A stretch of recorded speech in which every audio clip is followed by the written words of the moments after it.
It's McCabe and Jenny here in the afternoon mix, and today very excited to have a very talented singer, songwriter, passenger. How are you? Really good, man. How you doing? Doing good. So where are you, and how's your summer been? I'm in Brighton, England, and which is where I'm from and where I live. And as you can probably imagine, the summer's been terrible here, like it is most years in England. It's just something that we're used to. We're Is not it just okay. rainy? Is it just But rainy and cloudy? yeah, you know what? Today is actually quite nice. But generally speaking, yeah, it's rainy and disappointing, which is Oh, kind of what we do in England. Yeah, Yeah. well, Well, you know what? Hopefully it'll be better when you come here. can't wait. right. Mike, you've got a show coming up August 29th at Riviera Theatre in Chicago. When's the last time you were in Chicago? I'm trying to think. I think it was 2 years ago, and we played Talia Hall. Yeah. Great And I spot. loved it, man. What a great room. And yeah, the Riv. I think I played that a very long time ago, so I'm really looking forward to getting back in there. Yeah. Well, we're excited to have you, and I mean, we're almost coming up on the year anniversary of your album, All the Little Lights. Tell us about, why wanting to re-record this album. Yeah. So all the little lights originally came out in Hmm. 2012-ish, I think. And that was kind of the album that changed everything for me. That was the one that had Let Her Go on it.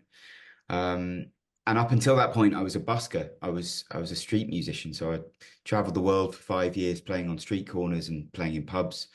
And so it just felt like something that we should celebrate, because it really changed my life and changed the trajectory of my career.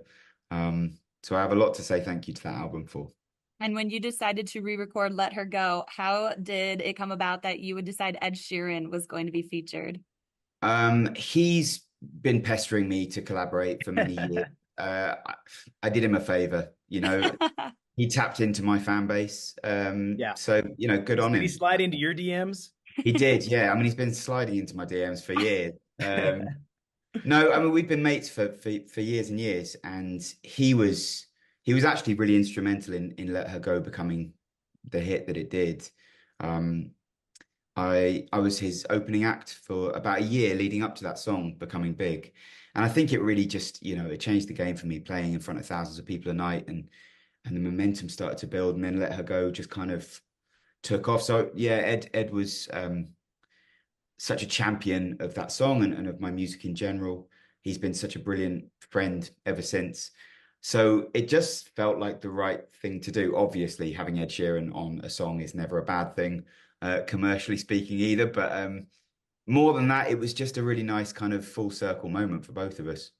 And going back to Let Her Go, what's like the story behind the song? The story is, a breakup, and just I think it's a very I don't want to generalize here, but I think it's a very male thing to take a girlfriend for granted, think that it's always going to be around and she's always going to be there, and then of course she isn't, and then you realize too late. I think we've all got to do that at some point in our lives. Maybe it's not a male thing, maybe it's just a human thing. Yeah. But I certainly did that, and that song was, yeah, just about that process, about only realizing what you've got when it's gone. I think Joni Mitchell put it more poetically than I ever could.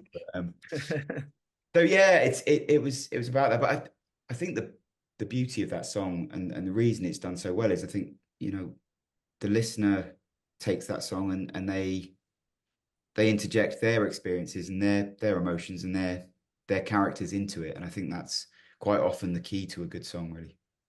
So, Mike, as you think back 20 years since your career changed for the better, what is like one of the biggest highlights during your 20 years, like something monumental that sticks out in your career as you reflect on that time?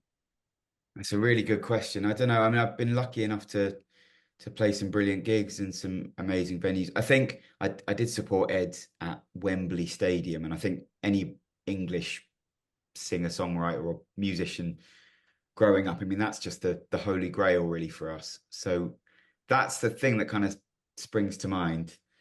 But I've got some really some bucket list ones this year. I'm playing the Ryman again in Nashville, which I can't wait for. I'm playing Red Rocks in Colorado with my friend Gregory Alan Isaacoff, and we're doing the Sydney Opera House this year as well. So it's really nice to still be kind of ticking off the bucket list. It's great. And going back to, you guys did tour together, you and Ed. So I mean, who was more demanding on tour? Is it you or Ed? Oh mate, he's a complete queen. Such a diva. Yeah. It's the whole M&M's thing, and oh man, he's a Right, nut. right. I'm super down to earth, as you can tell. Yeah. So you said you've been to Chicago before. Like when you think of Chicago, what do you think? Are there places that you would like to visit, or do you have downtime to hang around the city? I just remember trying to eat a deep pan pizza in Chicago and getting about a third of the way through one slice and almost falling over.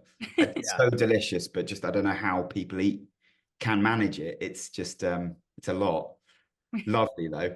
I've actually just rewatched The Last Dance, the Jordan documentary, and Oh it made yeah. me very excited to come to Chicago. I mean, what an amazing time that must have been in the city. But just looking forward to coming back to the States. It's been a minute, and I think we've got a day off in Chicago, so it's just a lovely city to sort of walk around and explore.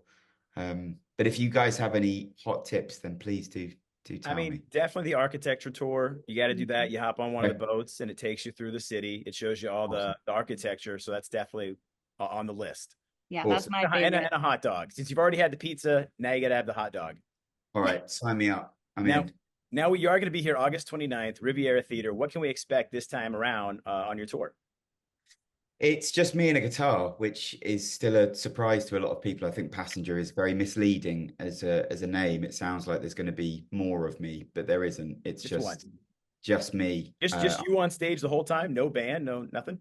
No, just me and a guitar. It's Right it's on. incredibly boring. Come on, you're Yeah, not selling Jesus. this. Come on. I know, I It's know I'm not, but great. I No, can't. no, I no. It can't. You just means you can't can lie do to it me. all. You don't Yeah, need yeah. people behind you. I've just You're got such a the massive ego that I'm completely unworkable, and no band will work with me anymore. No, I think it came from busking. I think because I put my 10,000 plus hours into just playing solo, and it's just kind of turned out that way. But I love it, man, and I think it's hopefully for people it's refreshing.